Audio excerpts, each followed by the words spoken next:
In introducing my own healing journey in response to the sexual, therapeutic, and professional negligence in relationship with the Human Awareness Institute and the psychedelic experience that went awry, I want to talk a little bit about the paradigm of the designer and just kind of address what I think is underlying the inevitability of a fair amount of conflict and pain within our current state of consciousness. And the Rubik's Cube is a great example of this. Most of us have played around with one. It starts off perfect, we fiddle around with it, and then we try and get back to the ideal where all the colors on all 6 sides line up symmetrically, beautifully, where the whole is restored. And it's quite a difficult challenge. And one of the biggest challenges is once it's been jumbled up, we have a very narrow focus. And it's, it stems from our cultural consciousness. But the easiest thing is to pick one thing.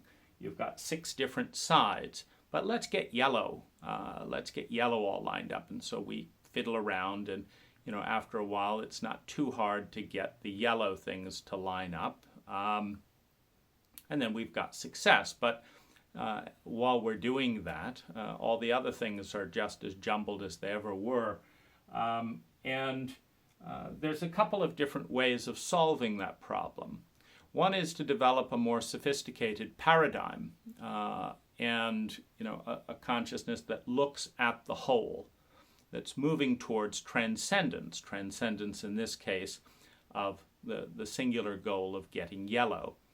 And our cult has generally been very good at narrow-banded focus and success, while being relatively dismal in the larger context of creating simultaneously multi-dimensional well-being for all. And so within the cult focus way of solving it, what we do is we simply define all the other dimensions. Feelings, not that important. Feminine energy, not that important. Art, who needs that? We take a large portion of the psyche and simply tune it out, and then we obsess in a rather myopic focus on a low resolution identity of success called our cult. We're number one in what? Making more units of objects per person, generating more garbage per person than any culture in human history. But let's just put that away. We'll dig a big hole and put it in the ground. We produce lots of money per person, relatively speaking. And so if we simply define success as how much money you're making, what kind of clothing you're wearing, what kind of car you're driving, do you know a few cool things in the current meme structure of online vocabulary, I've got all of that. And if you're a guy, then you can measure your sexual conquests, and if you've got all that pretty much lined up and perhaps have some power and domination thrown in there, look at how important I am, then you are a success. And whether or not you're connected with your artistic side, whether or not you remember dreams, whether or not you are part of a culture that has great relationships with other cultures around the world, how much garbage, we just will box that out of the definition of success, and it makes success a lot easier. And this creates, of course, the crisis for many of us who achieve the cult definition of success only to discover that we're absolutely miserable, that the house, the savings account, the well-paying job, the nice car is not actually as fulfilling as promised, to which the cult responds, well, just do more of it, have more sex, have more money, etc. And ultimately, it's hollow. And when you define success in this very narrow terms, it leaves the vast majority of the psyche unnourished. Because in this framework of narrow dimensional thinking, you end up with success in one area, but you ignore the impact of getting there in the other, which is generally to throw the rest of the Rubik's Cube out of whack, even more so than before, perhaps. It's very common within this narrowband thinking that the very things that we do that get all the little check marks within our cult simultaneously dissociate us from the larger portion of who we are.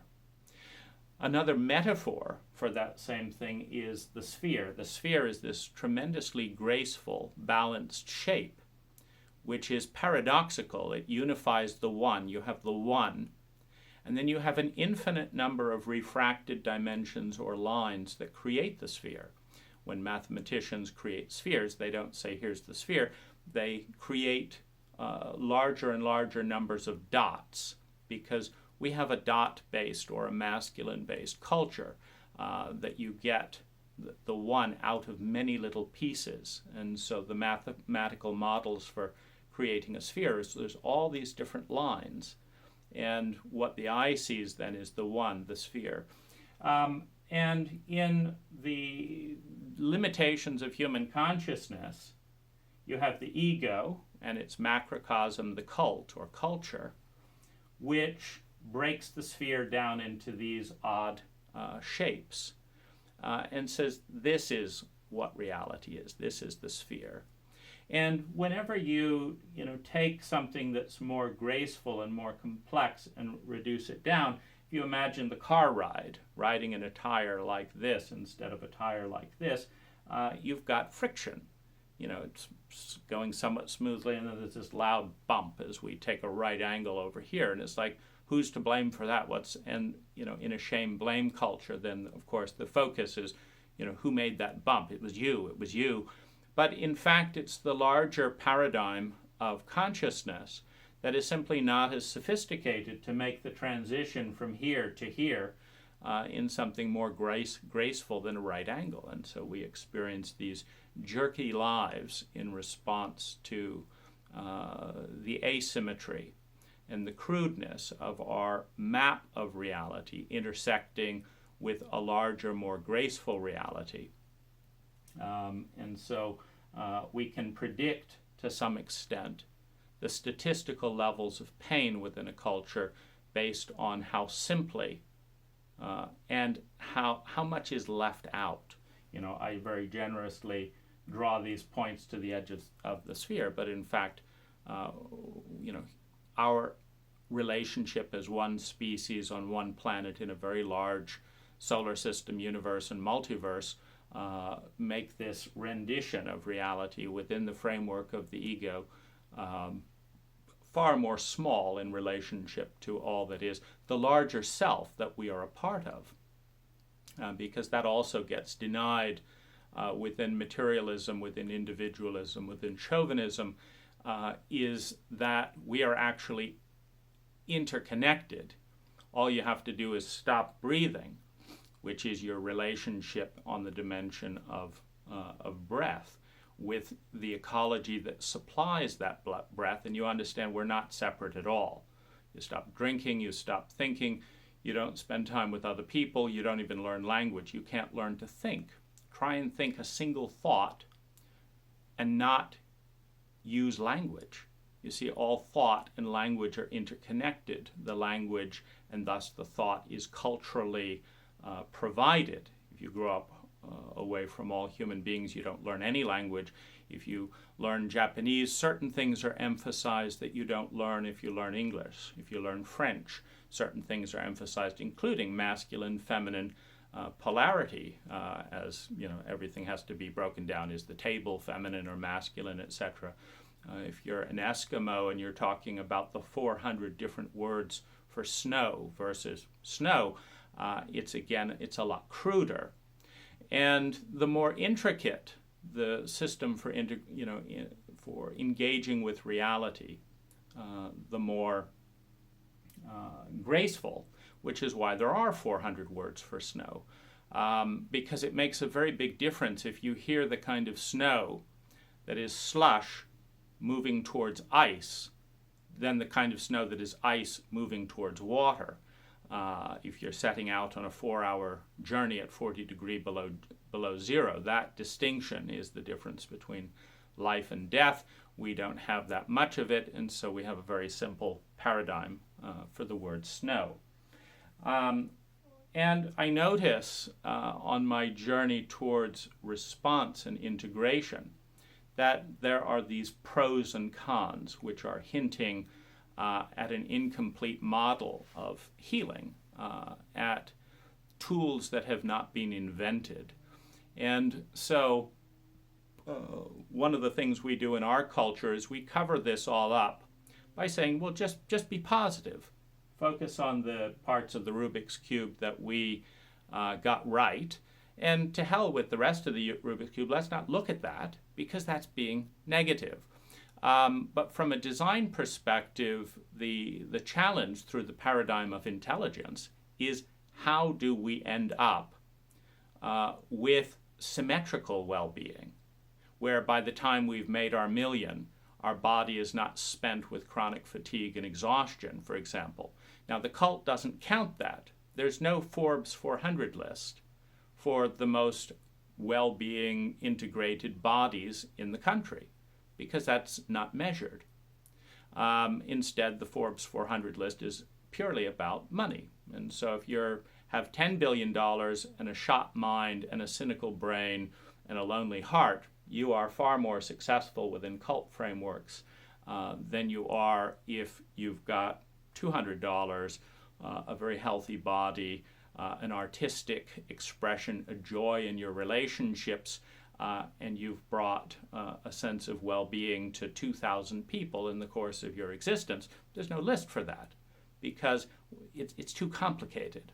There is a resistance to the unknown, which is translated into a resistance into complexity, which is also a resistance of failure, which is translated into, let's just focus on what we can do and let's not look at the other stuff, because we're in a context of shame, where if you fail, you did it wrong.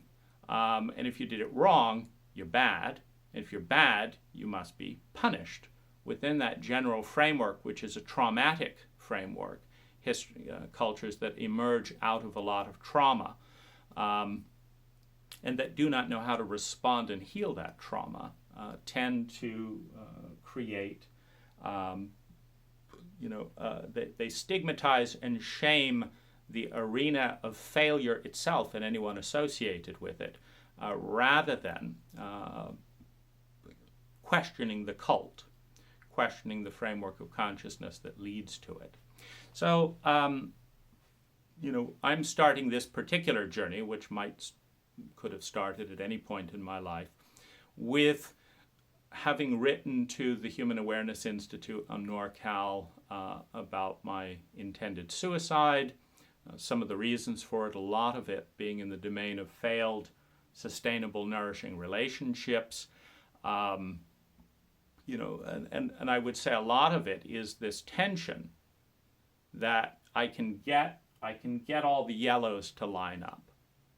But as I'm doing that, I'm making the other parts of me worse, because I'm using a cultural model rather than the model of the sphere, the model of the psyche, which is not delivered to us as individuals within our culture.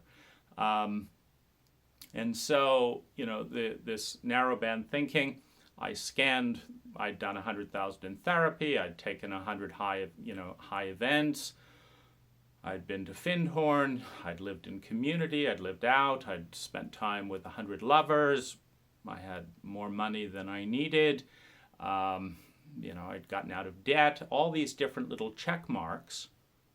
and things weren't adding up. And so the first thing I identified was the one thing I hadn't tried was psychedelics. I'd never been drunk, never been high, never been interested in, what was perceived through the metaphysical lens as a cultural shortcut. People who don't meditate, they have to get high or whatever, but the real spiritual person within the cult of metaphysics, does it through meditation. But I'd done several thousand hours of meditation as well. And so I was trying to get outside of my box. And psychedelics seemed like, certainly if you're going to die, you might as well try something that you've never done before. I'd never done it. I read a few books, Acid Test, Food for the Gods. They're all very positive. And this is the other kind of framework with this cult thinking, is you can go to a community of artists and they have a different framework of success that may not include being financially solvent, or hippies and druggies. They have their endless dream of if we could just get enough beer, enough marijuana, enough naked people, and the right music, that all the problems would be solved. And you just go into that, lean into that as far as it can take you. And within any segmented version of success, you end up in the same place.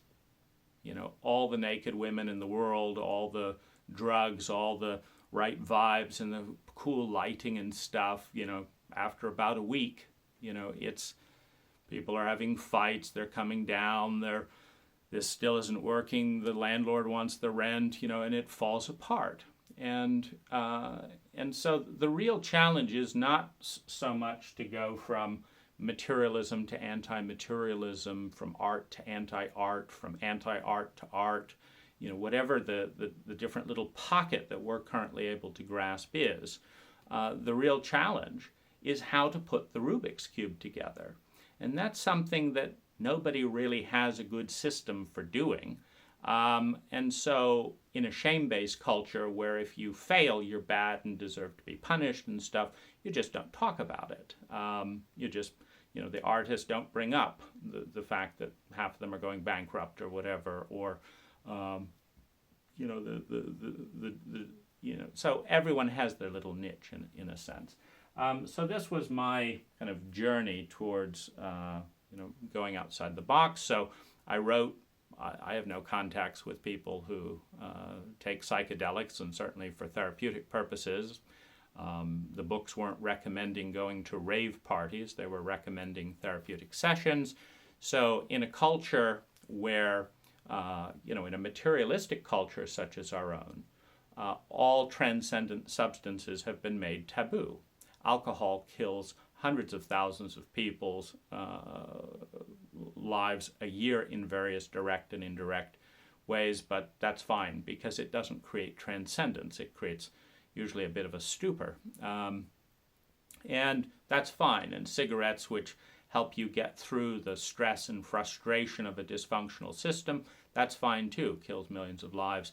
But a transcendent experience that takes you outside the framework of your culture, something that might have been considered an initiation from the child that is born into the cult to the adult that transcends their cult, are taboo because they reveal our limitations. And in a shame-based culture, we don't want those looked at.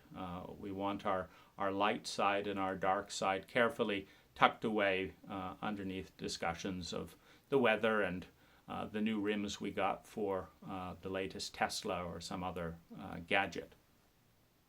So a high man responded and offered to facilitate my first MDMA session. The positive in that, I learned that it was useful, meaning I had insights that had not occurred in $100,000 of therapy. And so yes to the promise of psychedelics as a possibility for learning, healing, and integration. The downside, I nearly died. under facilitation, I took 3 different doses of MDMA. The sitter, the gentleman in question, left after 6 hours. I could barely talk. I blacked out for the first time in my life. And it was traumatizing because I woke up on the bathroom floor. There was a giant bump right here. And I looked at what I'd hit, and I'd fallen on a glass pitcher. And thankfully, the glass pitcher was thick. And I realized most glass pitchers would have shattered, and I'd have cut, a main artery and be dead on my healing journey, a terrifying experience. We like the ups, we don't like the downs, so not surprisingly, when I called him in a panic, he was not interested in hearing anything about that he shouldn't have left me or anything like that. Nor was he interested in the withdrawal symptoms, which became some of the most devastating feelings of my life as I experienced that expansion collapsing down to one of the most miserable states that I'd known to date. He didn't want to talk about it because, well, what kind of American man does like to go into the depths of feelings and sees that as an opportunity to learn and grow? He didn't want to hear that he'd done anything wrong, and so he shut me out. And so, that's what led to my asking Peter Sandhill a week later to facilitate my first mushroom experience. But anyway, that led to trauma, withdrawal, and panic because, the psychedelic books love to talk about all the upside of psychedelics, and you get the impression, just like you might at high, where if we could all just have sex all the time with more people and have more cuddle buddies and stuff, the world would be solved, the whole world would be in a better place. Well, the psychedelic books say a lot of that about drugs, and they don't include much of the case stories of people like this. So this was a shock to me. Because nowhere in any of the 2 books and nowhere did the sitter or anyone else say, be careful about blackouts around MDMA. And so, this constant reminder that we're in a cult that doesn't know, that doesn't have the complex answers. It has the simple answers. MDMA will generally open your heart, but it may lead to blackout trauma and a sense of betrayal if your sitter walks out and doesn't want to deal with the fallout. And so it's that shadow side that doesn't get dealt with. As we move on to Peter Sandhill, I experienced falling in love with a man for the first time through a combination of MDMA and mushrooms. I awakened to the transcendent feminine, meaning I felt myself as a feminine presence in relationship with Peter Sandhill. And it was beautiful. As a chauvinistic male, something that I don't think we understand, that being born into this culture is to be chauvinistic. Because to interact with other chauvinistic people, it is done within frameworks and paradigms that amplify and overrank the masculine, and that devalue and shame the feminine in men and in women. This is not a gender thing. So there's this part being born that I want to know, that I want to love, that I want to engage with.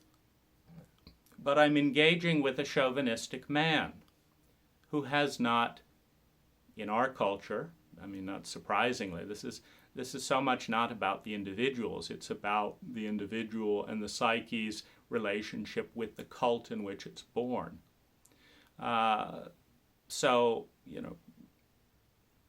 Peter Sandhill did a very similar number to what many men do to women when they fall in love with them. I wasn't signed up for this. No, you shouldn't be feeling this. I don't want to talk about it. And let's just push this away. And so there's this collapse into grief, uncertainty. Why is this part of me not honored? Even by my therapist. What does one have to do if the pain of separation from large portions of the psyche is so great that I want to die, and the therapists violate that part at a much higher amplitude, because the downside with psychedelics is it pushes past the protector, the rejector protector part that says, no, you can't do this, no, I'm not going to do this, that person isn't right. That part that assesses the boundaries, it's not safe to fall in love with this person, that bit gets overridden because Peter insisted on a very high dose, and then he insisted on violating most of the needs and requests that came out of the part born in that high dose. So we're going to induce you into the feminine in kind of a forced cesarean birth without the parent, the ego me, being trained on how to hold that part, and without the therapist being able to hold that part, because no one can hold for another what they cannot hold in themselves. And we also deal with faulty maps of reality. You know, Peter Sandhill consulted other healers, and he referred back to me and he said, I talked with this person, and they all said, you know, you're doing it wrong. You shouldn't be expecting anything from me. I did my part. I collected my fee, and off we go. But that didn't line up with the geography of the emotional psyche being born into what was a dishonoring terrain. Dishonoring because I didn't know how to honor it, dishonoring because my culture didn't know how to honor it, dishonoring because my healer, my abuser, did not know how to honor it either. They knew how to induce it. You've got to take more, you got to take more, you got to take more, we've got to get your money's worth, because that's, of course, what we would measure. More is always better, within chauvinistic paradigms. And so this went deeply sideways, as again, a great birth became a slaughterhouse, as one part after another. When, if you had a physical birth of an infant and then dropped steel bars onto it, it's not a kindness to the infant. There's a whole process of preparing, which requires knowledge, which requires love. Love leads to caring, and caring leads to knowledge and intimacy leads to attunement, and then attunement leads to competence, competency, and leads to success. But that love wasn't there. There was too much fear, in part induced by Peter Sandhill's violating of his marital and high and therapeutic and legal obligations to engage in this way, meaning no therapist is supposed to amplify a sexual relationship with a client, but Peter did. You don't go off and do this without telling your spouse, but Peter did. And you don't break your high agreements by escalating a romantic relationship with a client, but Peter did. And so in participating in this dynamic, without training, without the care and love to prepare, Peter finds himself in this place where he doesn't know what he's doing, and he's kind of alienated everyone. He's alienated me, he's alienated his wife, he's alienated his career, he's alienated the law, and so he's not in a place of attuning and responding, he's in a place of coping, like, how am I going to get the hell out of here and not look like a complete shithead? And he didn't quite know how to do that either, and so he did the exact opposite of what I needed. He didn't tell me any of this, he didn't include me, he did not focus on the care for the part that was born. He focused on the denial and minimizing of the event. And so we have an incredible descent into pain, into grief, into a sense of violation in a way that I've never experienced. So the birth of the feminine, the violation of the feminine. Now, I then did I saw a therapist, and the therapist was very uncomfortable with the intensity of my feelings, and so I found myself taking care of the therapist's feelings more than receiving therapy, so that was out, no value, just a fee. Then came EMDR. Fortunately, I ran into a stranger in a cafe around this time, and the stranger in the cafe said that there was this thing called trauma and PTSD, which I never knew that it had anything to do with me. I didn't know what it meant. I didn't know the symptoms, and I didn't know it had anything to do with me. But a stranger in a cafe recommended a book, so I learned about that. In the book, then I read all the books on trauma using Audible. I couldn't read at that time. I was so dissociative. I could listen. And I learned, I read Bessel van der Kolk's, which I really appreciated. The Body Keeps the Score. And he pointed to EMDR as this crazy thing that he didn't know why it worked. It shouldn't work, but it worked. So I did EMDR therapy with a woman who I bonded with in that first session, because I'm talking about some of the most vulnerable things that I can't still hold. And yet, right after the session, she started having this really flaky routine, call me next Thursday, and I couldn't hold the energy and the relationship with that degree of volatility, being asked to fit that deeply into her schedule at what seemed like her whim. So it's like if you're carrying a 600-pound weight and you're built to carry 150, you're at absolute maximum strain to hold the weight of what's there, and that's some of the weight that can get unloaded in an intense psychedelic experience, particularly when you're carrying your therapist's fears and needs on top of your own. And they need you to do the opposite of what's good for you because they're scared. This is where we get into the secrecy abuse. And so I needed support for someone who was there to me, not someone who's like, let's see, maybe I'm going on vacation. So I had to cut that relationship off because the volatility was something I couldn't deal with in that. But I recognized that I could have a good EMDR session, which then if therapists aren't going to understand what I'm dealing with and are going to hurt with this flakiness, I've got to then find a more stable environment to do EMDR. So I found a program that on my 27-inch computer screen would let me do sessions, and I wouldn't overpromise to myself, and I wouldn't disappear, and I could do a session when I needed. And so, plus the EMDR problem is the insecure attachment dynamic, which doesn't hurt if your parents have both rejected this same part and had no secure attachment. In an emotional sense, then you're induced into this highly emotional feminine state, which nobody's acknowledging and responding to. And so, then transferring that to my computer.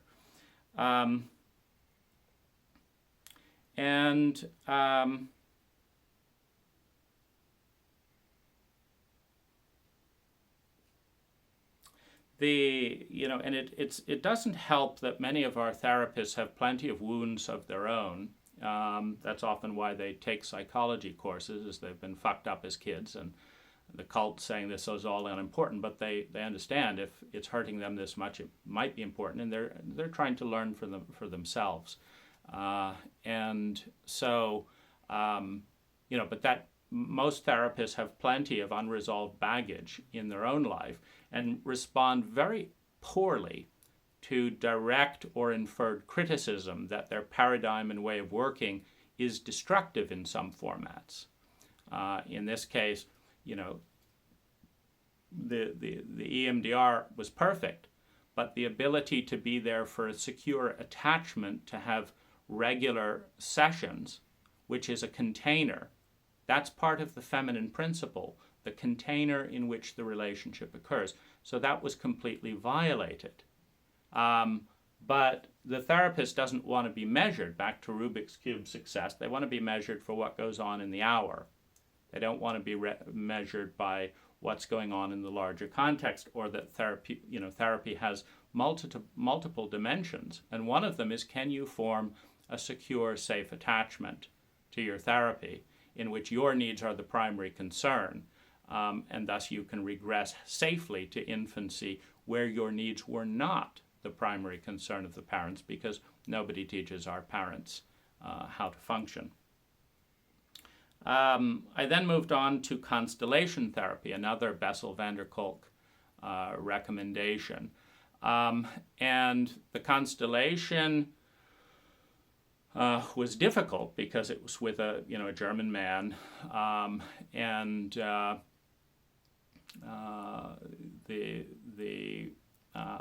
so there's this emotional wall. It's not okay to need, but there's a strong part in me that's needing. And so I pivoted the therapy in Constellation towards kind of working with deities going through the therapist. And one of the most miraculous things I experienced in this framework was as soon as I was relating with a deity, I kind of tuned into a Buddha-like deity through the Constellation Therapy. All my stress, all my grief, all my pain vanished. And this is one of the interesting kind of insights around, a journey of healing between human beings, is this paradox of how are we all perfect exactly as we are, and how are we so not perfect for one another that we hurt each other. And so there was this interesting thing where when I was relating to a deity, of course, there was no judgment. There was no need. The deity didn't need anything from me. My therapists did. Whether it was validation or money or fitting into the deity was there. And so I was able to experience that it's not so much where we are at that is the problem. Where we are at is exactly where we are at, and one might say where we need to be. But if we are in a cultural environment in which nobody knows how to relate to where we are, one.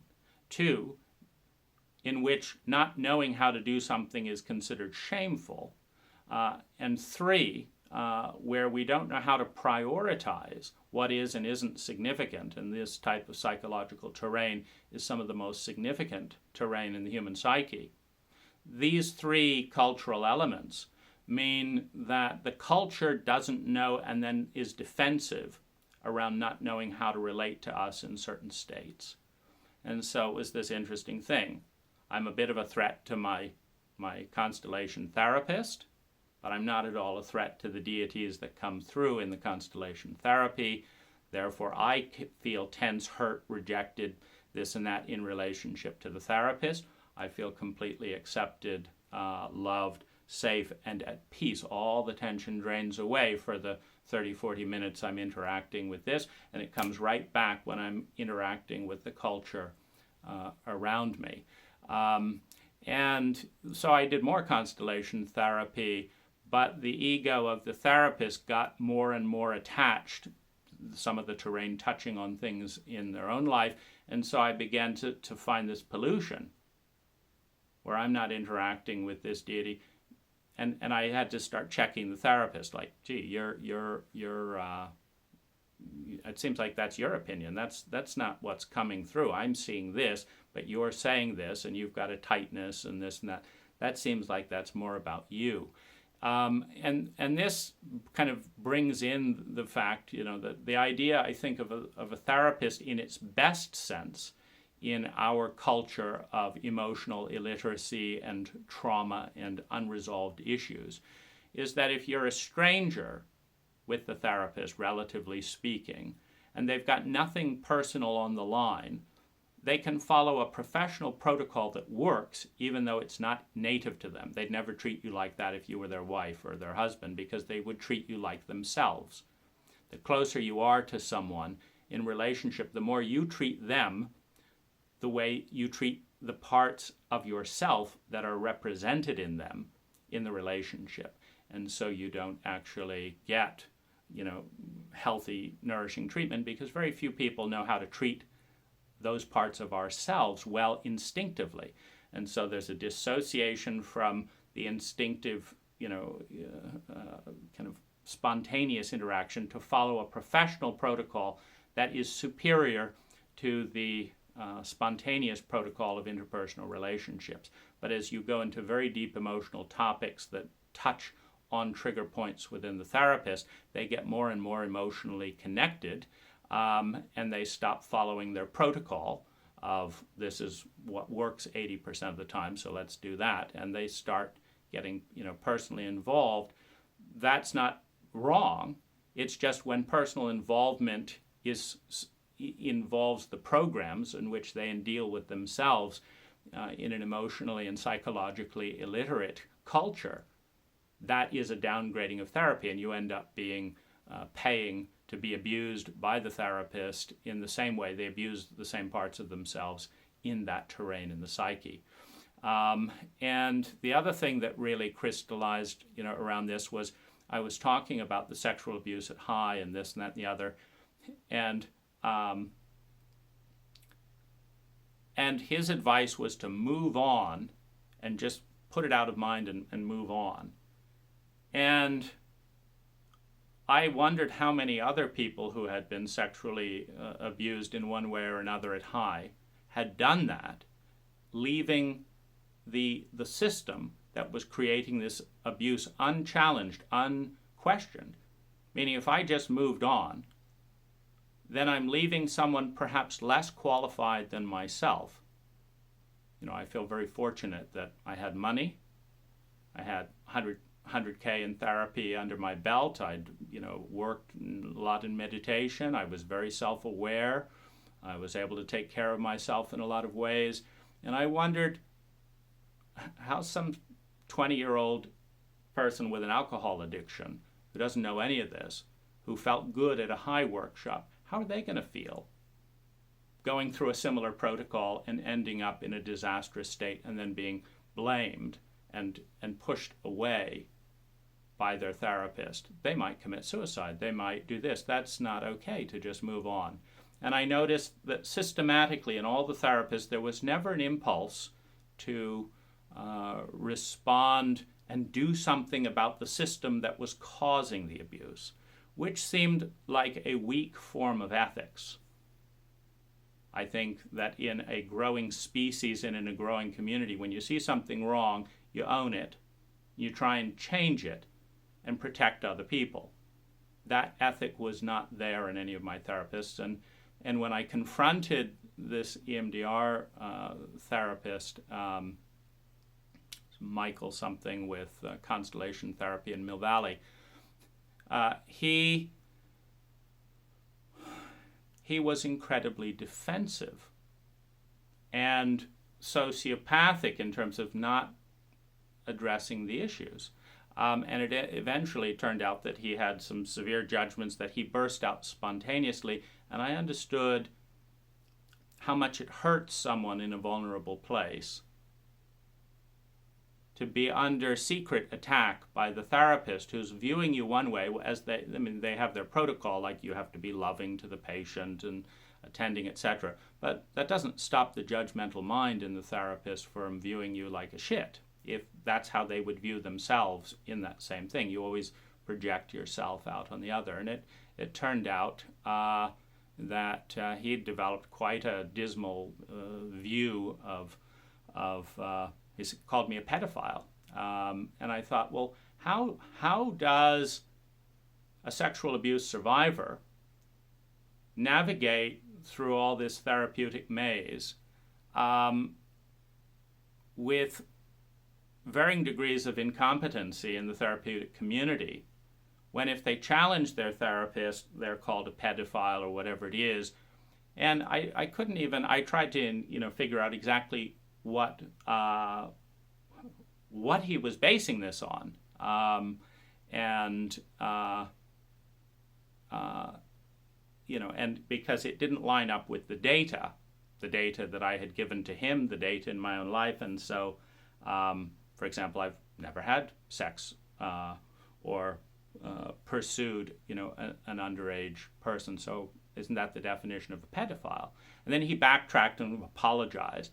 But it's like, that was the judgment that was hurting me in this. It wasn't just that you weren't helping other victims or didn't have any interest in this. It was you had a bunch of judgments about your client that were becoming increasingly concentrated and expressing themselves indirectly in the session, but you as a therapist didn't feel that that was good therapy, which it isn't. And so you suppressed them, but you acted them out. And of course, we get that psychically when we're in very open places, etc. And so again, how does one transform a culture if therapists are so defensive when it comes to transforming and growing their work? Another conundrum. And so that was kind of the pros and cons of that. And this is kind of a theme where in each interaction there's something good, and then there's a bunch of shit. And there's something good, and there's a bunch of shit. And it's how do you navigate and get well when both of those come at the same time? I went to see a chiropractor when my back got way out of whack from the stress and fear around all of this, because I understood that the terrain that I was in was frightening to a lot of people. And so as I would express this terrain, they would give me their fear.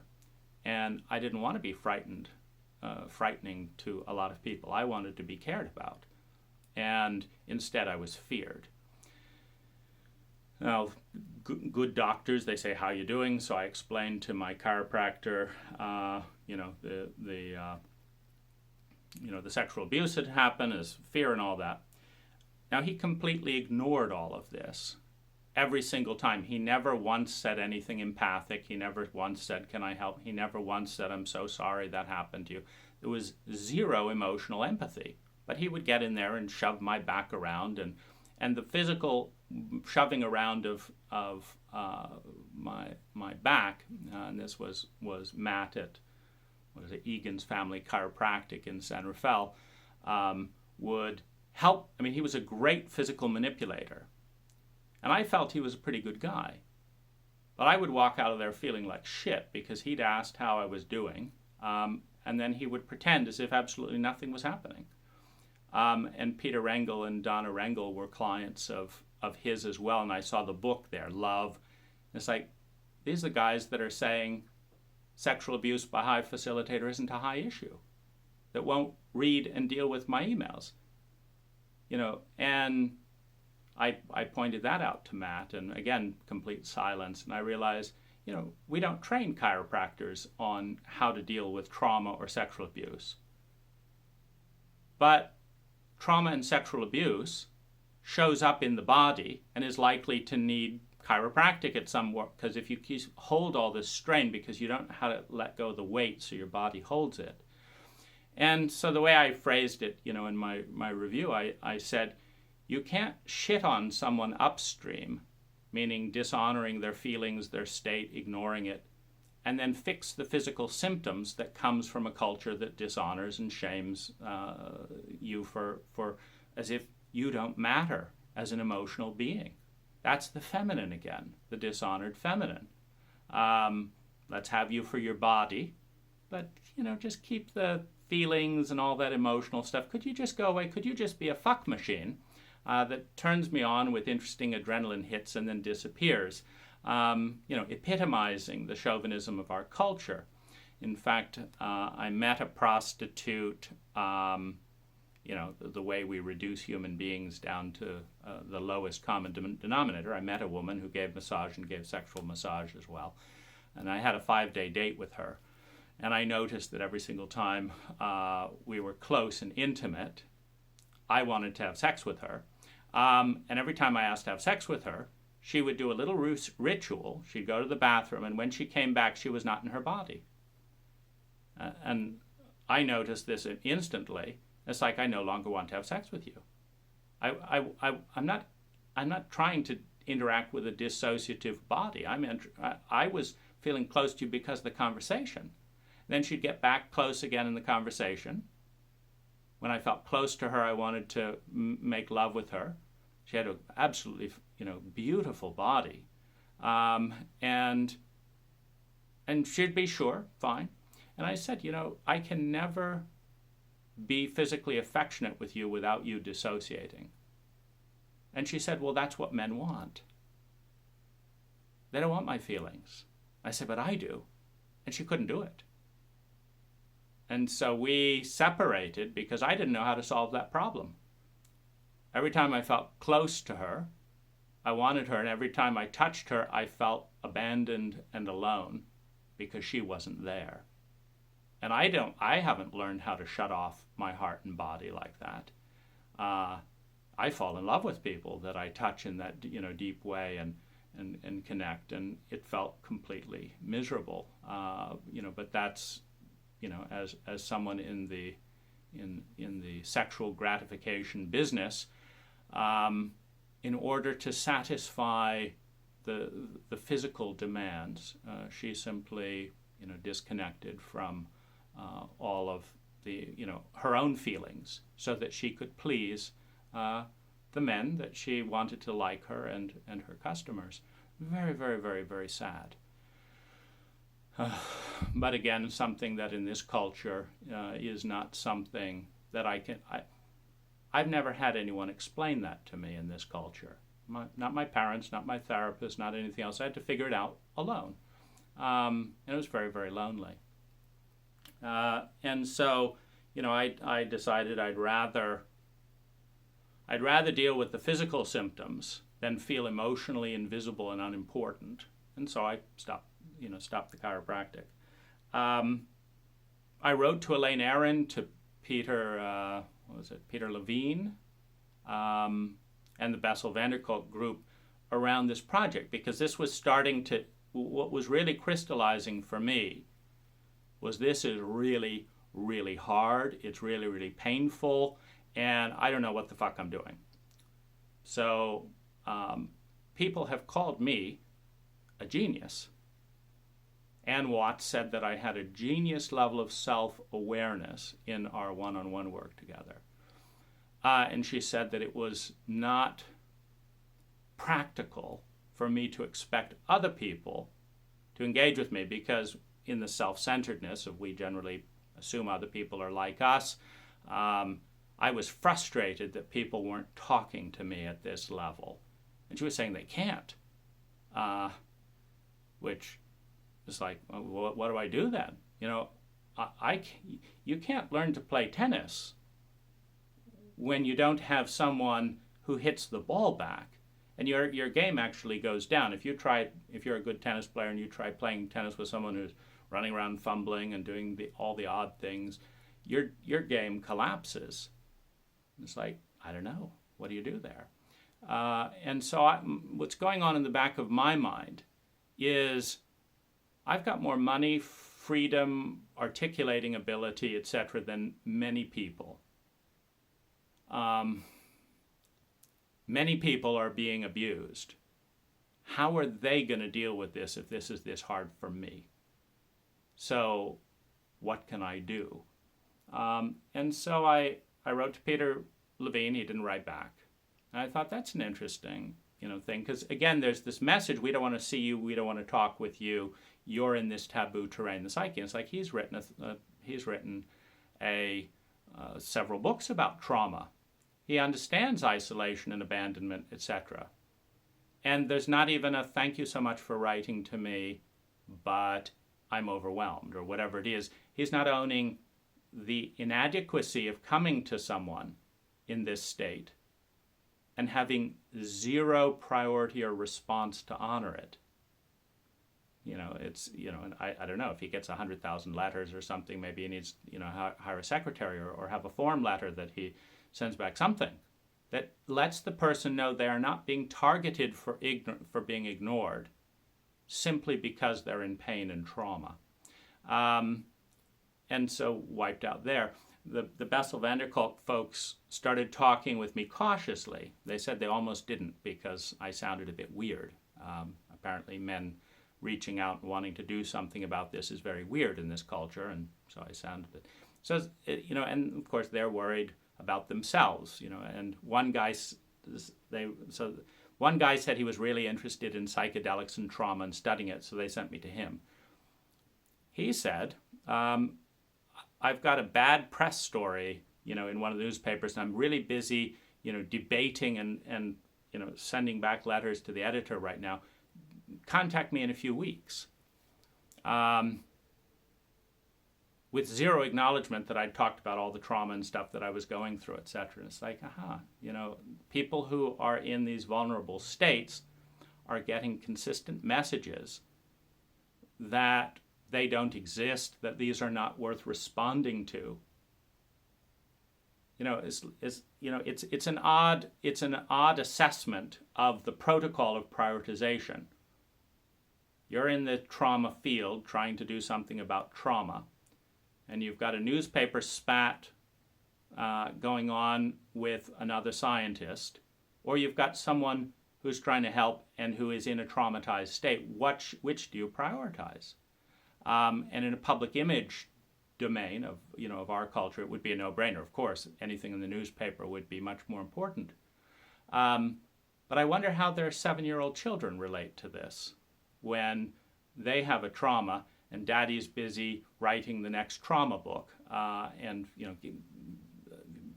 That's the important work in the chauvinistic framework. It's output, it's productivity, it's reputation. It's not the felt vulnerability, the incredibly scary, risky unknown of a man wanting to talk with you about deep issues and how can we, respond in a more effective way.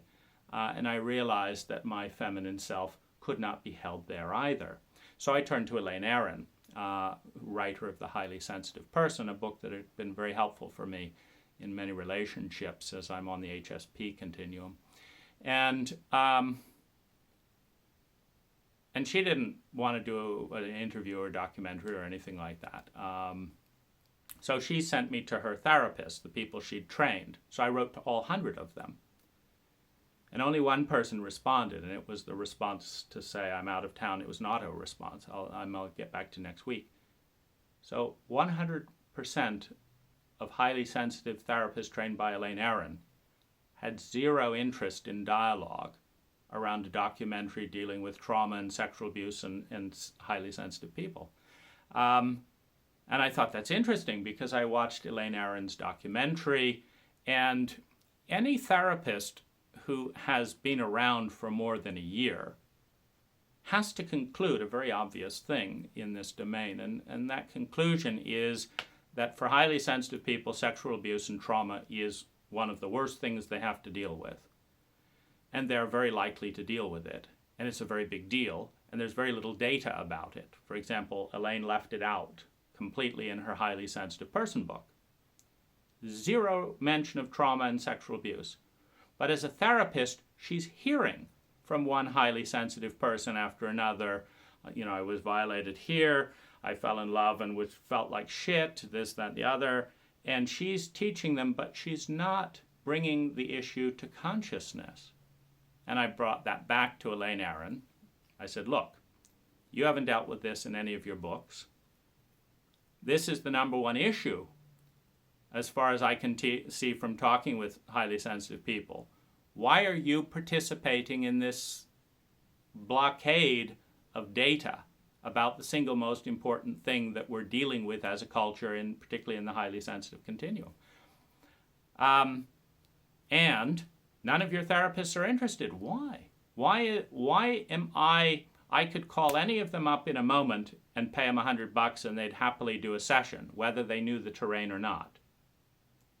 But none of them have participated in a public information thing. It's a nonprofit thing. I'm not trying to make a dime. I'm spending money to make this because no one else is doing it.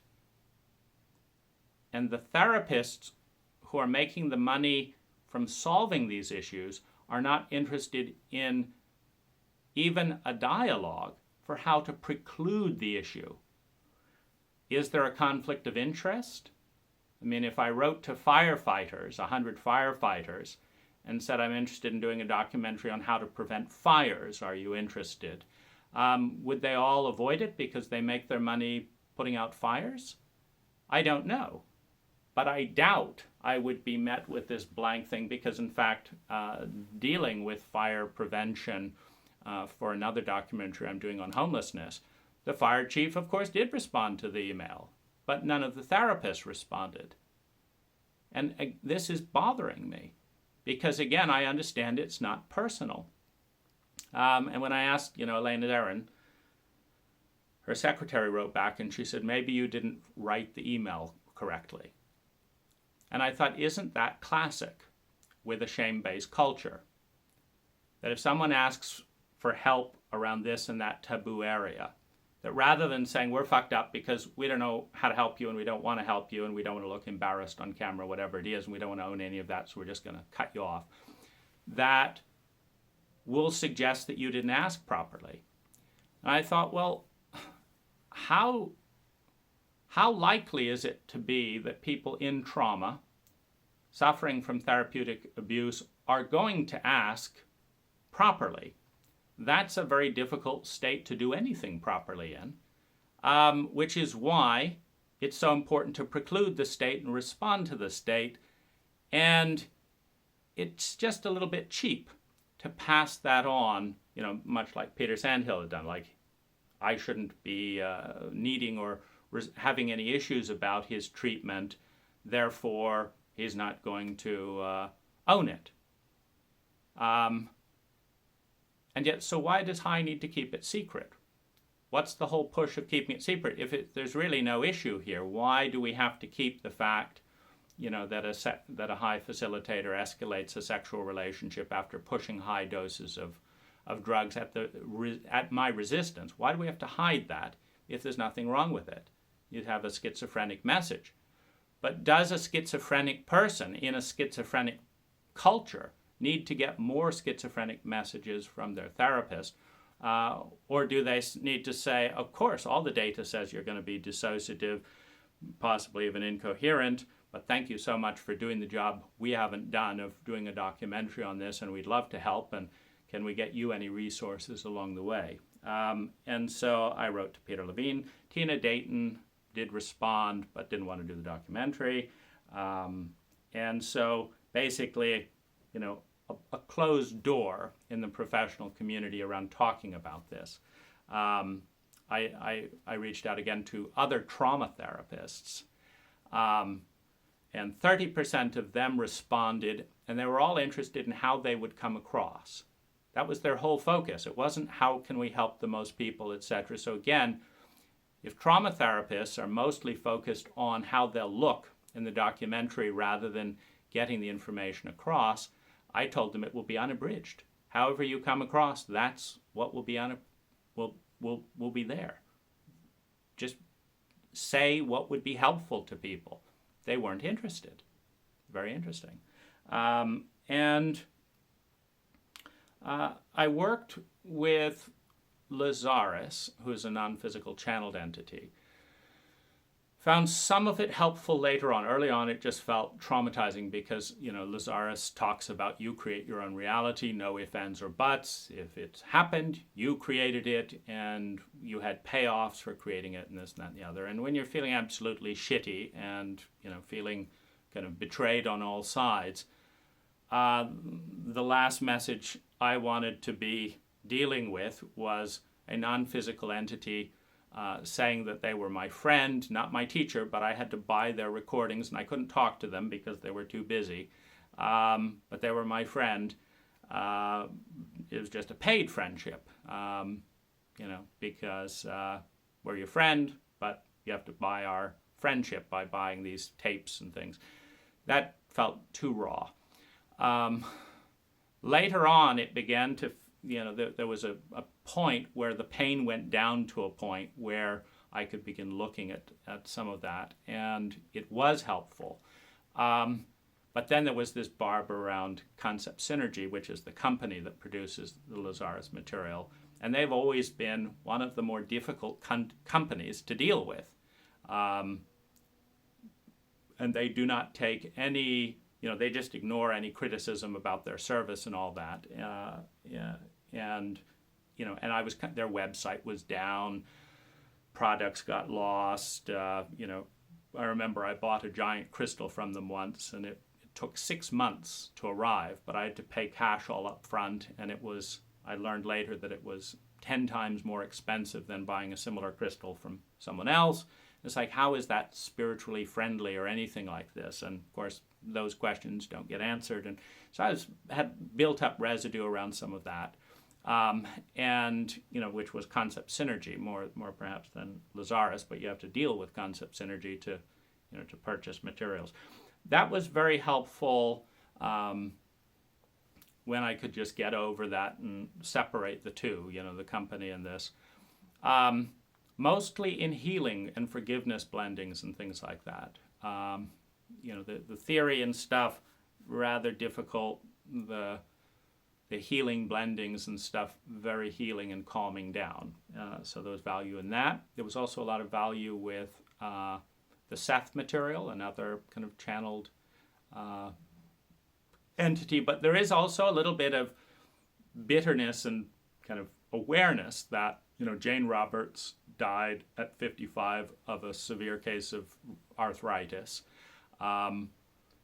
Penny, Lazarus's favorite friend, died, with a I think a codeine and vodka overdose, in pain and in a state of obesity.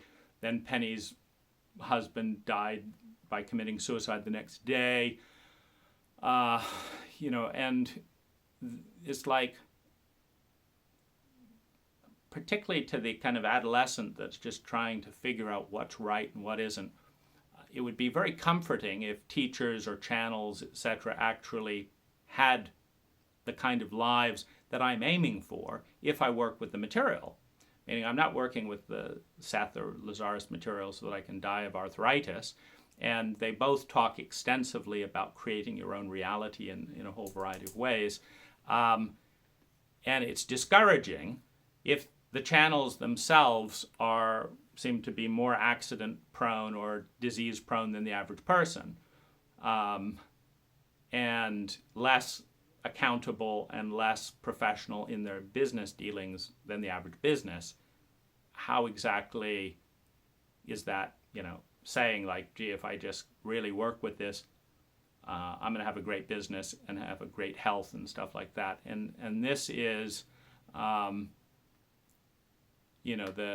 secret was created by Abraham, narrated by the channel, I think Esther Hicks. She was so upset about how they did The Secret, she's planning on suing them. Again, it's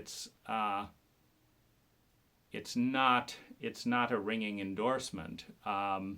Edgar Cayce is probably one of the best, examples of helping a lot of people. But then you look at how the culture responded to Edgar, and there were doctors when he was in trance that actually stuck needles because he was numb in trance, that stuck knitting needles all the way through his cheek, just as an experiment to prove that he was out of trance.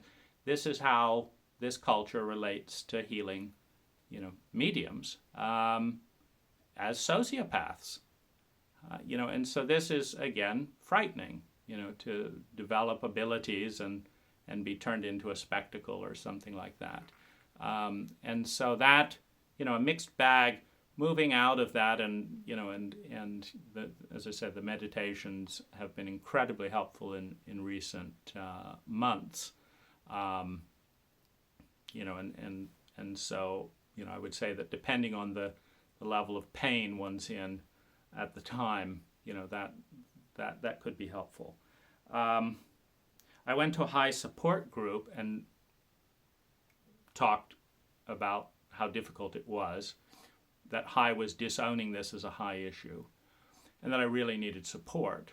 And Laura Willing in the East Bay support group shared, after my share, that she was upset that I had caught her off guard and didn't offer any help, which immediately told me that she had received zero training in responding to sexual abuse and responding to traumatic abuse and responding to illegal facilitator abuse, because all of those were present in the talk.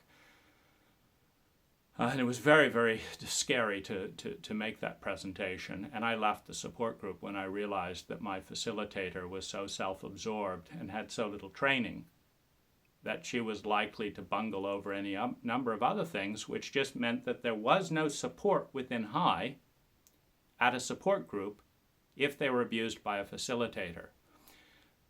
When high escalates sexuality by an average of 400 to 500%, that's my sense from the statistics. It escalated my sexuality 500%, meaning I had 500% more sex than I had before or after high, while participating in high workshops and subsequent interactions. If sexuality is going to be escalated 500%, and if a percentage of it is going to be traumatic and abusive, then support groups need to be safe places where that can be dealt with. If the abuse survivors are shamed and made to feel unwelcome, then you have a situation of a public nonprofit facilitating abuse and then shaming and further abusing people when they ask for support around that, which happened with Peter, which happened with the facilitators and the board, and then happened in support group. And so the positive side was getting the secret out and breaking that taboo, because most sexual abuse survivors, particularly when they've fallen in love, etc., have a loyalty to some degree to the abuser and want to be liked and stuff, or they want to be liked by their community, etc. And so there's a pressure to keep the secret, and this is one of the ways the Catholic Church got away with 5% of their priests being pedophilic repeat abusers, was everyone didn't want to make the church feel bad. And so it felt, I was looking at breaking patterns, that seem unhealthy, and telling the secret in a support group and asking for help are both two healthy directions for an abuse survivor. But they can flip and turn on them if the facilitation has no training in that sense. I'm sure Laura Willing was a bit caught off guard and would have liked something different or whatever. That's fine. But what is the prioritization to make sexual abuse survivors in a culture of shame and secrecy feel welcome and heard, or to comfort the facilitators who feel uncomfortable because they are caught off guard? Which is what's more important for a support group and the role of a facilitator of a support group? And I would hope in a healthy culture that it would be to provide the appropriate suggestion and care for a sexual abuse survivor in the community, not to ask the victim to shut up about it because it makes their facilitators uncomfortable. So pros and cons of that. I did also receive out of that support group a really great thing. A fellow sexual abuse survivor, and someone that I knew on team, offered to be helpful. So that was the one person in the group that responded to, I'd like to help, how can I help? And I said what would be really helpful would be if you could hold container for this 2 times a week,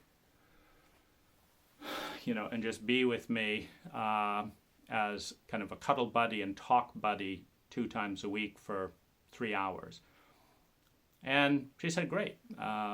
And it was a non-sexual relationship. We structured it, and because the container thing is so important in these high-charged issues, I said, the only thing that I need from you is if you ever want to end this at any time, don't feel stuck in this. Just tell me the time before that next time will be the last time we get together, and hold this container carefully. And she agreed, and then she met a new lover at a high workshop and didn't give the week's notice. And rather than apologizing for breaking the container, she left an odd message. She said, I'm sorry that your needs make it impossible for me to meet them. And by that she was referring to our agreement that she would give me one, it would have been about 5 days notice, so that I could prepare and have the last session and kind of take the weight off in a controlled way rather than be shocked and just feel abandoned.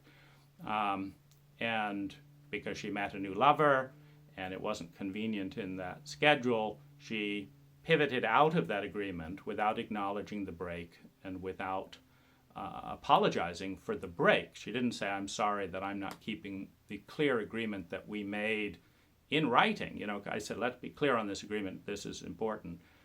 She apologized that I had needs that she was unable, meaning unwilling, to honor. And, you know, and that's, I think this is, it's not unusual. What I received in terms of support was I mean, this is the only woman in the entire high community that responded. And she did so also on condition that I not reveal her identity, because she thought she would get in trouble by the high facilitators. Discouraging, you know, that's very, very, very sad.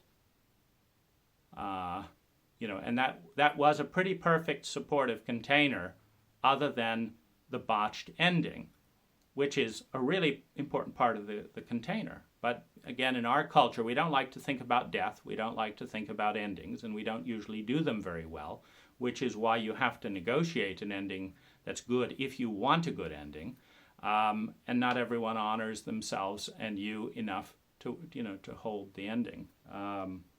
You know, but that was my confirmation that a sexual abuse survivor in the community could come forward and ask everyone for help, which is very unusual, meaning the average sexual abuse survivor in this country keeps silent for 11 years. So there's abuse survivors all around us. And I found it interesting. I started talking with my clients because I was just so, you know, fed up with the abuse, you know, dynamic. And it's like, so if everyone's hiding, you know, et cetera, let's just be out there. So, you know, I would talk about my sexual abuse with my clients, which was great for breaking the secrecy taboo. It was bad for business, because in a shadow-averse culture where anyone who's involved with anything taboo is shameful, I was associating myself with a taboo thing. So a lot of people just kind of didn't call me back or whatever, and so that hurt business.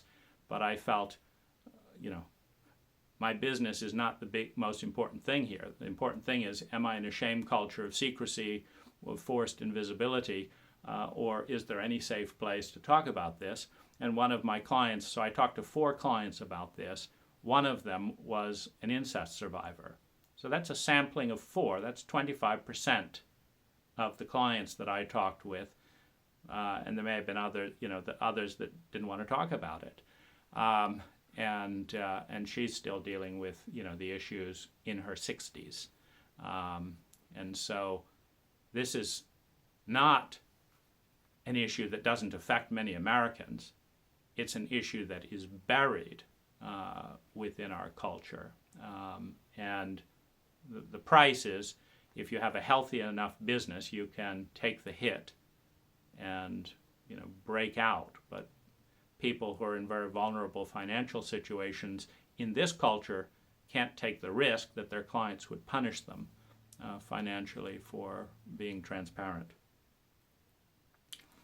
We come to trauma books online. Very, very, very helpful, aside from the awareness that is it even worth writing to the authors if every single author or person I wrote to either didn't respond at all or said they were too busy and didn't want to participate in what would be one of the first sexual abuse with a therapist documentaries in the country. Meaning sexual abuse by a therapist is not that uncommon. My guess is that at least 10% and perhaps as many as 70% of therapists have participated highly abusively in a sexual way with at least one client at some point in part of their learning. And maybe they did it with 1, 2, and 3 and realized it was a complete disaster, because 99% of the time that does end in disaster, and it negates the ability, you know, of the relationship to be healing, which means then the client is paying money to be abused or to participate in a protocol that ends badly for them 99% of the time. You know, and again, you know, we don't hear that much about it because it's taboo. And who do these therapists talk to? when they make a big bungle like this, if they talk about it, they get arrested. So who do they talk to?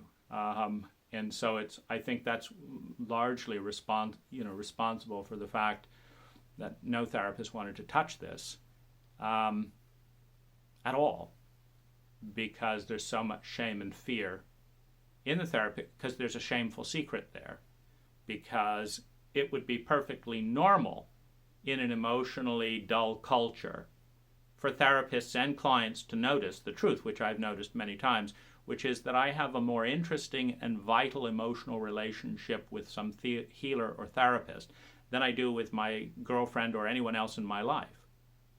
Well, healthy, loving relationships are based on very strong, respectful engagement with emotions. So the attraction would be normal. And if it weren't for the bizarre, structure of the whole thing, in some cultures it could even be incredibly helpful. But again, it would require therapists that knew how to take care of themselves much better than you know how to take care of you. And then you'd have to learn how to take care of the therapist better than you could take care of yourself, because if you were perfect, you wouldn't be going to therapy in the first place. And so it's a probable event that needs to be talked about if hundreds of thousands of people in our culture alone are dealing with that, and they don't want to hurt the therapist's feelings or ruin their job, but it's a huge event that is affecting them, and what do you do? Particularly, it's a difficult issue.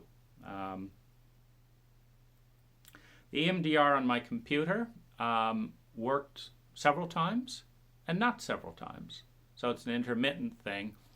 And trauma in general is something that's best done in a container because it's so big and overwhelming, and you don't want to get lost in that.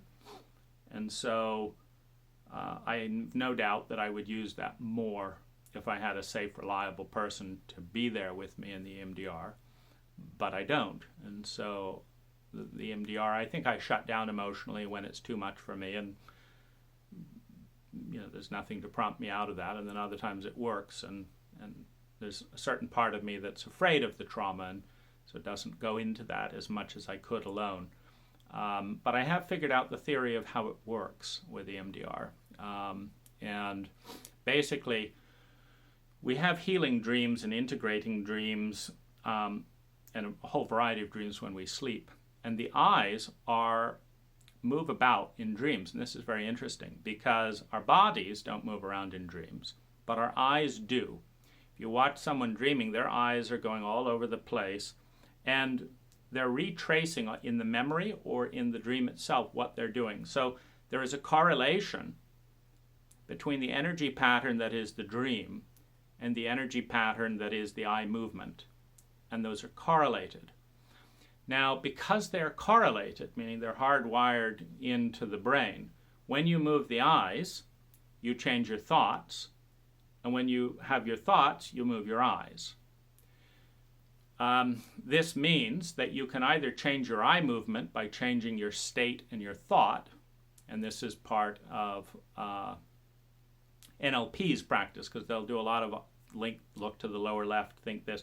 They've understood in NLP that there's a correlation between eye movement and psychological state.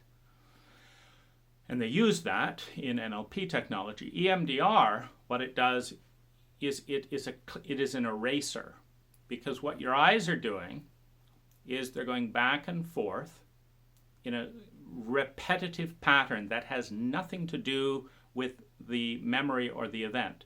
So in spontaneous eye movement, you relive the trauma and your eyes are going all around like you're reliving the trauma. And in EMDR, you're told to use will to concentrate on this little dot going back and forth while remembering the trauma. And what this does is it defuses the brain chemistry of the memory that is involved in the trauma. So your eyes have a memory of where they should move when you're going through the trauma, but you're forcing the eyes to go like this, which is breaking the synaptic connection, not only in the eyes, but in the brain. You're erasing parts of the traumatic memory. You're diffusing them by having the eyes move back and forth. Bessel van der Kolk couldn't figure out why EMDR worked, and he may or may not have studied NLP, but that's my best sense of why that works. And because we like to be a rational culture as we define it, it's a little bit easier to get the benefits if you give yourself, a rational paradigm through which to engage with the thing, as opposed to, I just move my eyes back and forth and charge and pay people lots of money to sit there moving my eyes back and forth. Yes, I'm an idiot.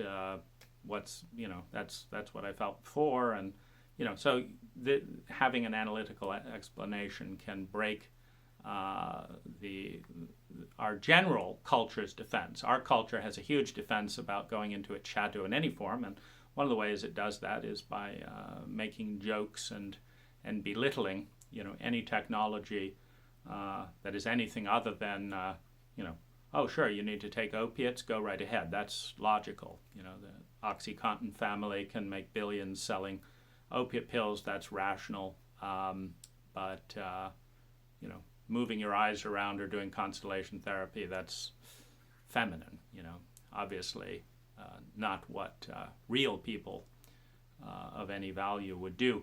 But of course, it makes complete sense. Video blogging. This overcame a dynamic where nobody would talk to me about the whole issue. That's a big problem because you need to integrate, you need to get perspective. And they're very big issues. And I needed, hours of time to talk about each one so I could just have enough space to understand it. So I've created, I would say, 2,000 hours of video since this event. And that would have cost me $200,000 in therapy, which, as my business went down in response to my incapacity, around the whole dynamic, that's again one of our catch-22s that we present to our abusers. Your business and income will go down, your social connections will go down, and your expenses will go way up at the same time, which is why some of the Harvey Weinstein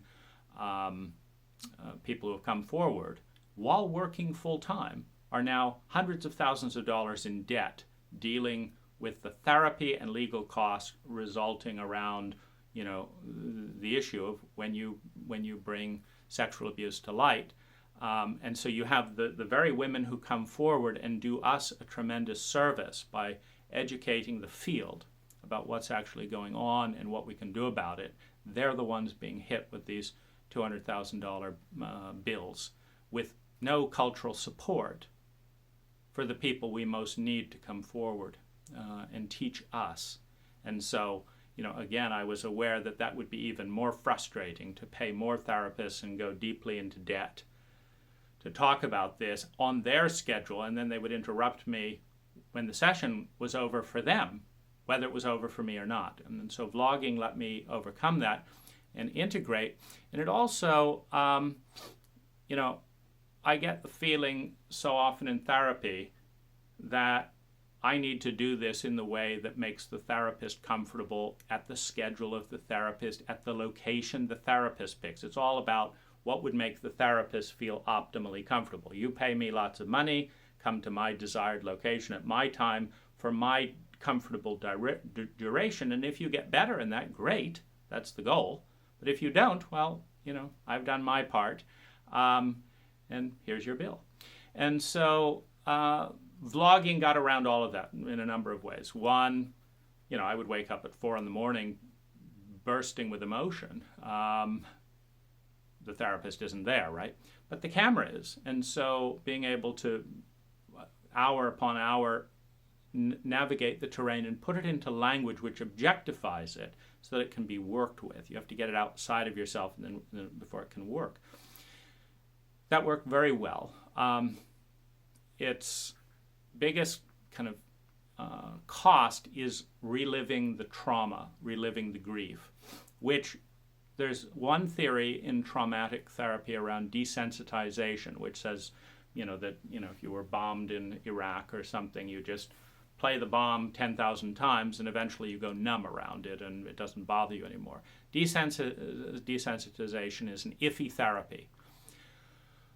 The more effective therapies turn it into art of some kind. The Greek tragedies are an example of a Grecian culture sophisticated enough to create a metaphorical replaying of their most traumatic events, in which everyone witnesses, in which everyone is honored to participate as a witness, in which everyone owns it, in which you are celebrated for portraying the pattern on stage.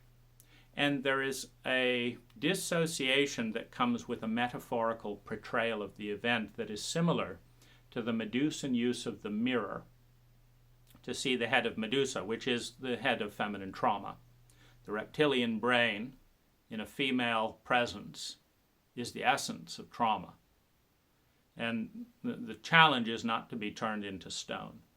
The silent zombies that we create in our cult are people who have been asked to look into the face of their trauma, sometimes asked to look repeatedly through talk therapists who don't know the paradigm of trauma and don't know that they don't know it, and charge their clients hundreds of dollars to re-traumatize them. This is from Bessel van der Kolk's research and my own experience of coming out of various trauma therapy sessions before I knew what trauma was and before I knew I had it, feeling much worse than I went in, and knowing something's off, but the therapist is going to charge me, $100-200 an hour for me to tell them what's off, and they don't know. And they're just going to say, okay, you can come back next session and tell me what's off about this because I'm here to listen to you, but not change their paradigm. This dealt with another kind of issue. This ruptured my relationship with Steve Orsery, another bioenergy balancing energy worker who I'd done, I'd say, $100,000 worth of work just dealing with this. And I remember bringing him traumatic symptoms, one of which I was frozen. It doesn't get more visceral than that. I said, I'm at this place, I can't move my body, I don't know what's going on, I can't move until I'm around people. I'd never experienced that in my life. I told Steve Orsery, he said, very interesting, see you next week for our another $400 week. And so, because he didn't understand trauma. And there were various times, where I felt we were going around in circles. He was a great listener and a friendly guy, which is more than most people in this culture. Again, I don't have anyone who's that good of a listener.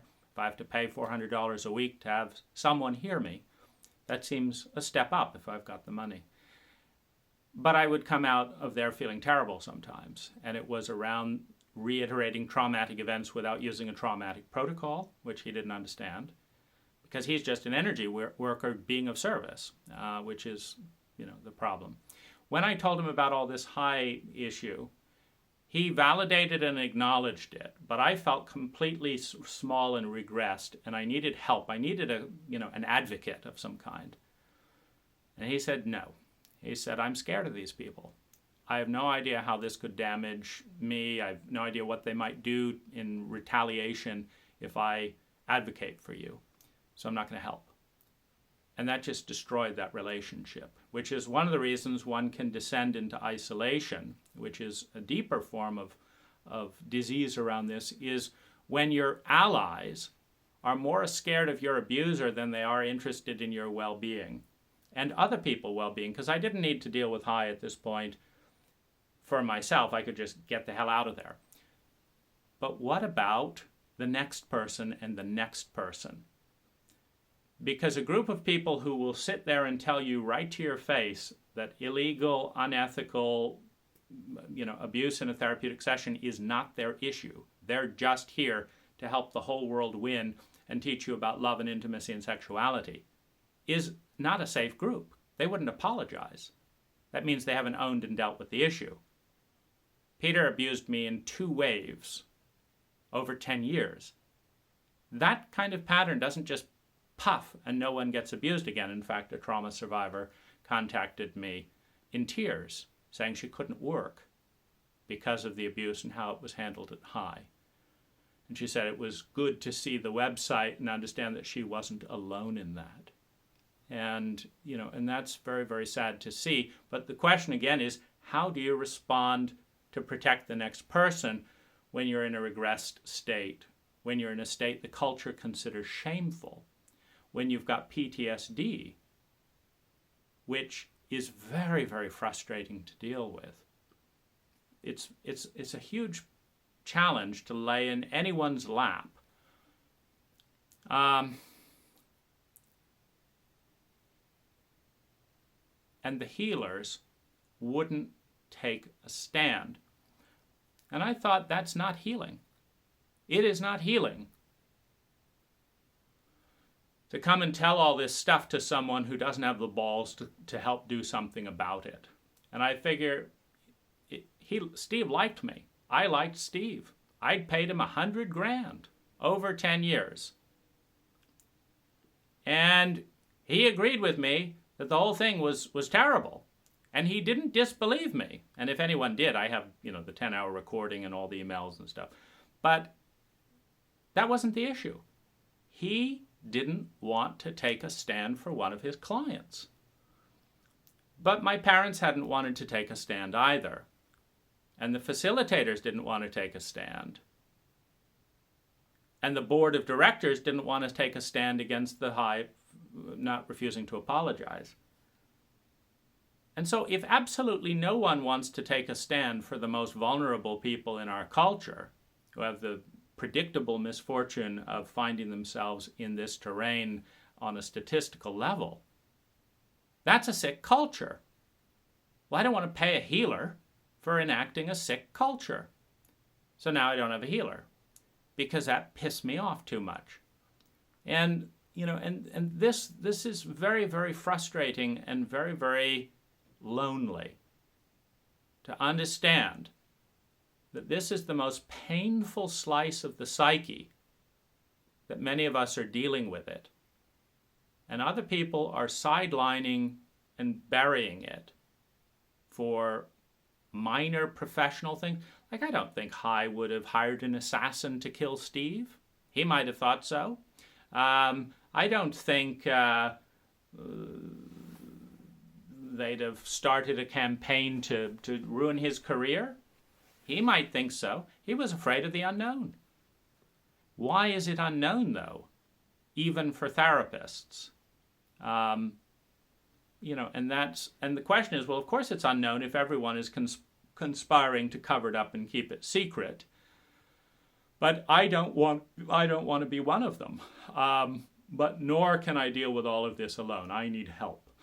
And so this was the continual betrayal thing, is being made to feel apologetic for asking for help because it made people feel so uncomfortable to provide the help. Anyway, the video blogging helped that, and I think one of the reasons I also particularly focused, because it's very painful material to go into. So I'm not sure I would have the courage to just keep going into it and learning more about it completely alone. But I did it for the victims. I did it for the culture. And by putting every one of those up on YouTube, on more than 5 different channels, of different things relating to trauma and abuse and, things like this, by doing all of that, my doing that was for the next person. I felt completely alone, invisible, small, hurt, and unvaluable. I felt like I was turned into a burden for trying to do something about this. And I understood that it wasn't personal. And I understood that many people had way more abuse than I did. I mean, I think the psychedelic is the real thing that pushed it way over the end. I mean, if this had just happened in a normal session, if I hadn't been in a suicidal state, if I had not been pushed into high levels of 2 psychedelics for the first time in my life and had to pay for it and stuff, I don't think it would have been an issue because my filters are pretty decent if I'm not, dissociative from high doses of drugs that inhibit critical judgment. MDMA suppresses fear and critical judgment, so your protector gets knocked out of the way. As soon as Peter told me that he hadn't told Sarah that this was a psychedelic session because he thought it would be easier that way, my red flag should have been, what? Your colleague, your facilitator, the person that brought you into high, and your wife, you're keeping secrets from her that you're telling to your therapeutic client? No. You are not. You're not someone to take a highly leveraged bet with, which is what psychedelic sessions are. They are a highly leveraged bet. Those of you in the financial markets might understand, derivatives where you bet $10, you put $10 down on margin, and you take a $10,000 bet. That's what psychedelics are. You're betting that the huge amplification of whatever goes on that's going to happen with psychedelics is good. But if it goes south, you're wiped out. You lose your whole deposit and all of that, and that's not a good bet to take when you're already in a vulnerable state. And so you don't take bets with people that are that aren't being straight with their wife, because that's the closest relationship. That's the closest relationship to the relationship with self, is the relationship with your spouse. So if you're keeping secrets from your wife, your husband, you're probably keeping secrets from yourself. And secrets mean one thing. They mean you're hiding some of the data. And if you think you're safer because you don't know what's going on and the people closest around you don't know what's going on either, you don't understand the principle of visibility. The principle of visibility is that if you have people caring for you, the more they know, the safer you are. That's why we have headlights on the highway. Using secrecy paradigm, we would all go onto the highway furtively with all the lights turned out, and we would try to get to our destination, not hitting another car who has their lights out, who we can't see. And every one of us would be in some fender bender within a 2-hour trip on the highway, because the whole principle of arriving safely is everyone knows exactly what's going on, so they avoid each other. So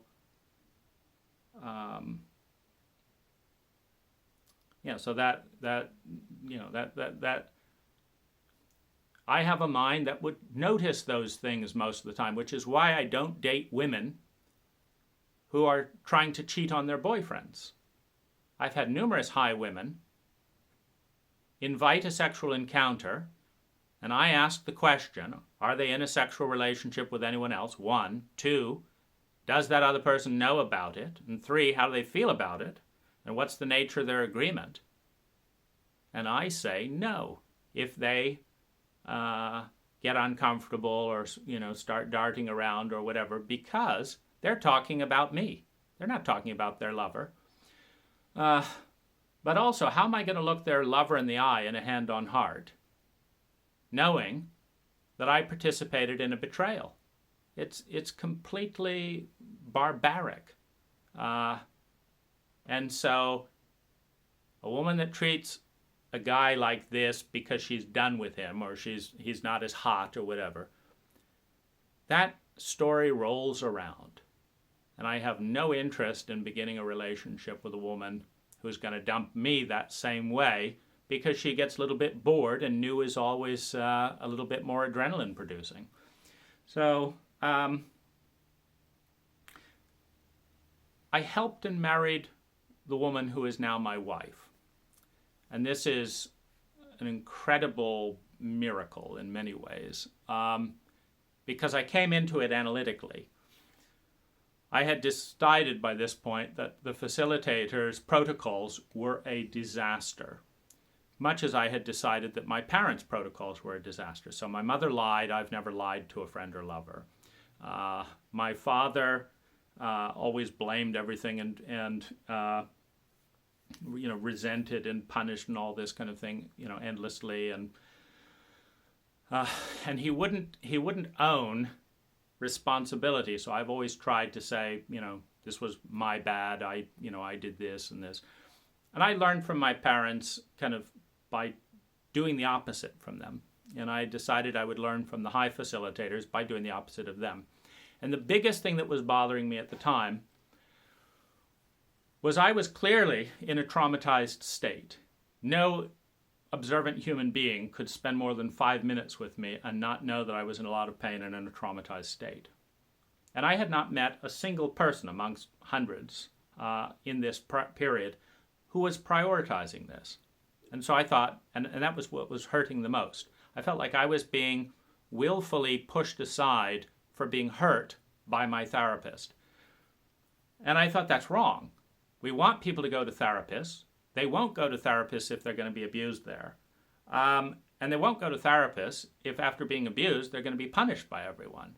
It's not good for the therapeutic community. It's not good for the sexual abuse survivor community. This whole thing is wrong. I should be getting focus by empathic human beings that say, you look like you're really hurting, how can I help? Because that's all it takes. It just takes a few people like that. 7 people would have been ideal, because then the burden doesn't come on one person. And if I could just call one of 7 people, from time to time, when I needed them, one of them was bound to be available. And so that's where it's kind of an insurance group. If you have a community that knows how to take care of traumatized individuals, sure, there's going to be some person going to a job interview that day, and some person's, overwhelmed, and some person has their own issue. But some person is like, yeah, I'd like to help. And this is what we do in this community. And that wasn't happening. And so I did the opposite. So when I met a young woman who demonstrated traumatic symptoms, I decided I would be helpful. In fact, I met her specifically for that reason. I had an intuition to meet her. And I didn't know why, because I was looking for a partner. And my ideal for a partner was a much older woman who was emotionally empathic, who understood grief, which has been very difficult for me to deal with since I dissociated from grief when I was about 8, and never really have dealt with that because it's just so painful. And this culture doesn't like dealing with it either. And so I was pleasing the culture by not dealing with it and avoiding pain. And so I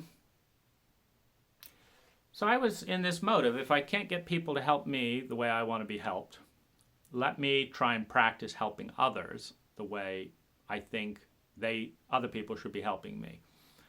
So I met with her and I just asked, how could I help? And she gave me some problems, and I gave her answers to all of them. And I said, if you do these things and you want more help, just come to me. She did all of them. This was astounding. I've never met anyone who did even 2 suggestions, let alone 5. And of course she grew and developed because she received the help. So every day for several weeks I would just, how can I help? Okay. And it was a good, sustainable relationship, which it helped me understand where my therapeutic relationships were not. I didn't do homework in between therapy, and so I didn't grow that much between therapy. And I didn't grow a lot in therapy. I just kind of used it as I get fed up and upset about a lot of things during the week. And so I will let someone know what they all are, and then they'll happen again next week, and I'll let someone know what they are. And it's kind of a venting mechanism. But reality doesn't transform that much. It's just managed. So I'd done 100,000 or more of management, and couldn't say that I was any more developed at the end of that. This relationship I did with her I would help her for 15 minutes a day, and then she would go do the stuff for like 4 to 6 hours a day, and her life was taking off. So I recognized she was a superior student, that if I had worked in that framework rather than the one that I'd done, maybe I would have grown as much. At any rate, I learned very quickly that she was more traumatized and more abused than I was. And I also understood, because I'd been watching the dynamic, that she was completely innocent. It wasn't her fault. I also understood how hard it would have been, because her church ganged up on her. She was Filipina. Her parents ganged up on her. Her co-workers ganged up on her. and it was a disaster. So when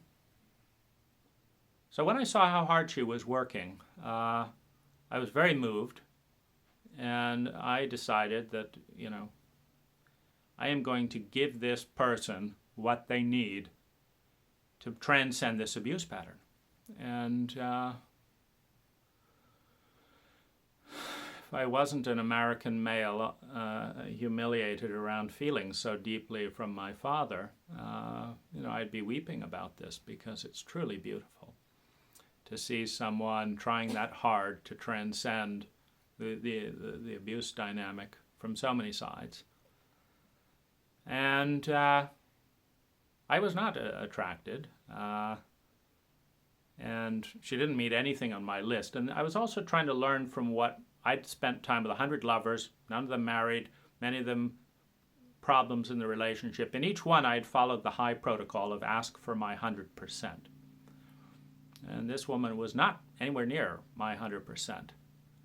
But in this case, I asked,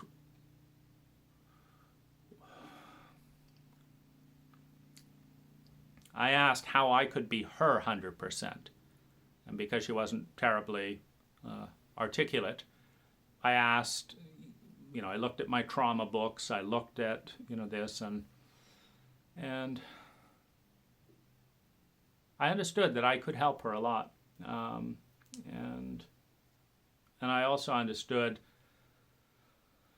that being angry at other people for not helping me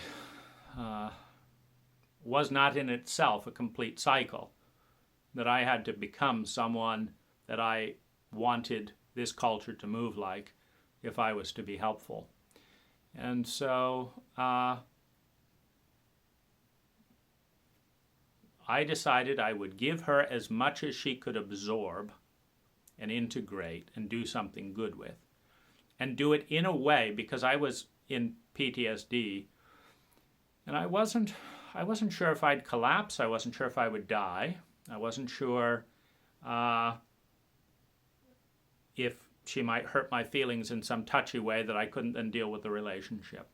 And so I knew I had to give it to her in a way that every day she was much stronger, and in doing so that every day she was more independent, because I was an unreliable support.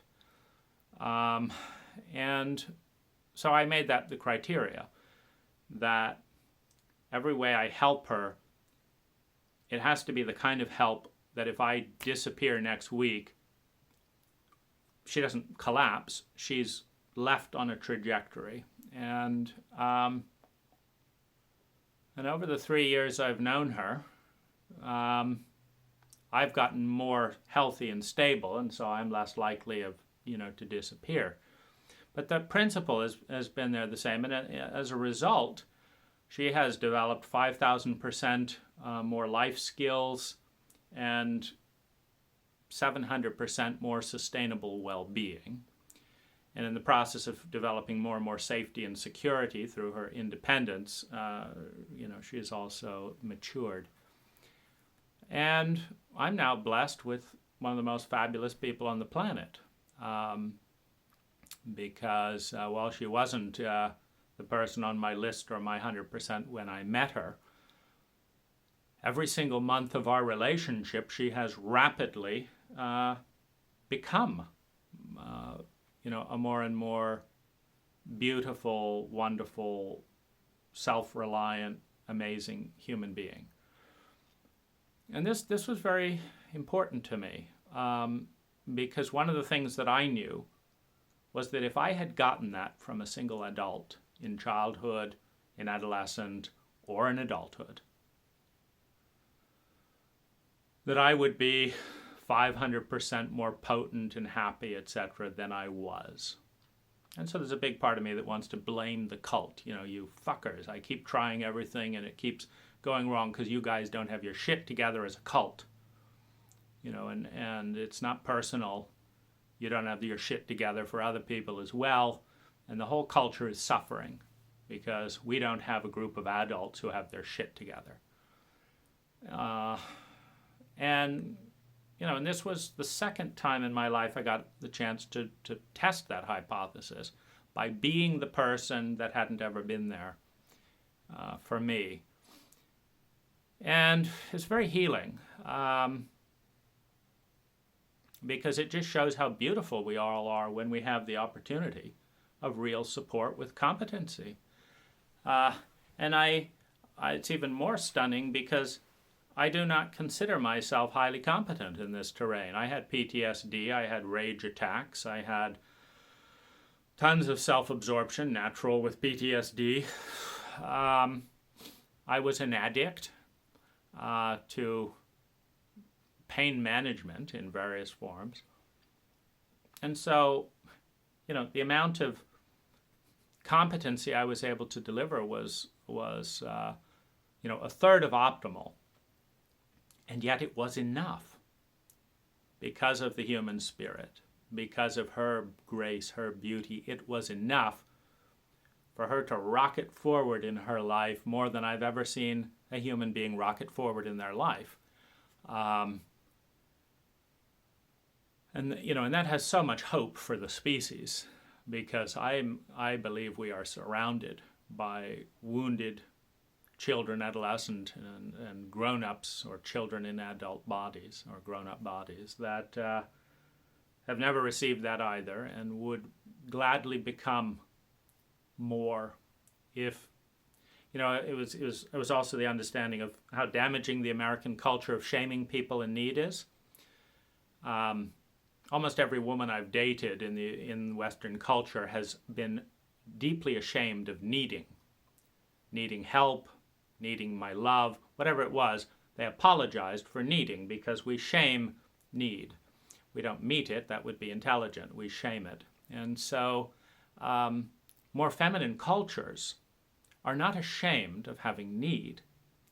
And so every time I helped her, she didn't have to feel the American message that she was weak and inadequate because she was receiving help.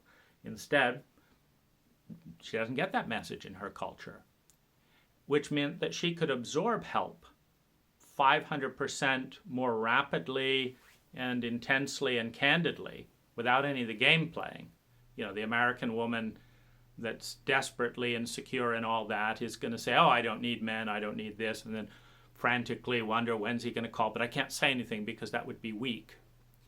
Well, an intelligent woman who hasn't been shamed by her cult incessantly just says, I really need you desperately, please help me. And that's very easy to respond to if you are empathic and care about people. It's wonderful. It's like, great. How can I help you? Like this, like this? Okay, good. And so this was a great miracle that has blossomed into a marriage. And I am now, as I say, very blessed to have an amazing human being who adores me, who loves me, who lets me engage and love her. And it's one of the great beauties of my life to watch the unfettered human spirit take wings. So there's really nothing wrong with that other than the terrifying prospect that, it would be such a tragedy if I failed because of the PTSD. And this intensified some of my hatred, towards the high facilitators, because I realized that I needed far less than she did. And it would have been far easier to give it to me. And all they had to do was have any one of them say, Dane, what do you need? How can I help? But not one of them did that. And instead there was this continuous defense, like, we didn't do anything wrong, it's not our issue, we can't do this, we won't do that, keep it secret. And that was really the only question that didn't get asked.